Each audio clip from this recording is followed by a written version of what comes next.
The game is designed for a very wide audience. We've given great thought to the different types of gameplay which support the investigation. A.B.C. murders represent about 10 to 12 hours of play.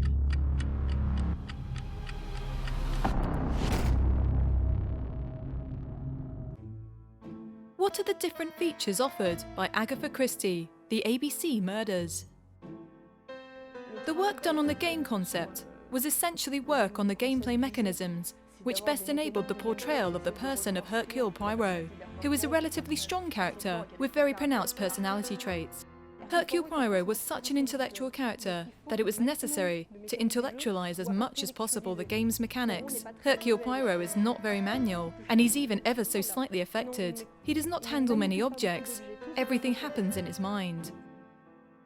We have the brain mode, which requires the player to choose the correct clues in order to answer a question. For example, what time was Mrs. Asher, the first victim, killed? He will have to use the clues he obtained from people, witness statements, or objects he found and analyse them in order to arrive at a conclusion. We have used the brain mode to illustrate Hercule Poirot's famous little grey cells that he boasts about so often in the novels. There is also a psychological aspect. This is Hercule Poirot's main asset.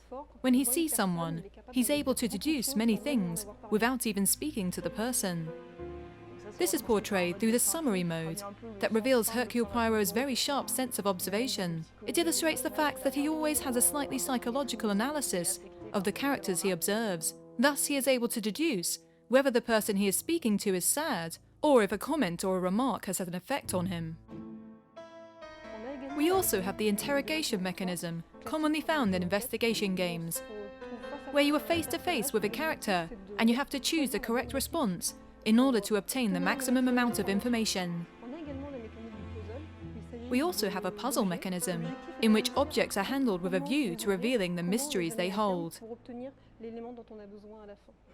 In A.B.C. there are many puzzles, more than 15.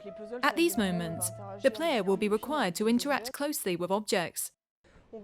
The player will be faced with objects packed with tiny mechanisms, which once opened, become something relatively complex, as well as even smaller, more secretive objects, such as a box, which might in appearance seem to be very small but, although we do not know what it holds, also proves to be filled with mechanisms.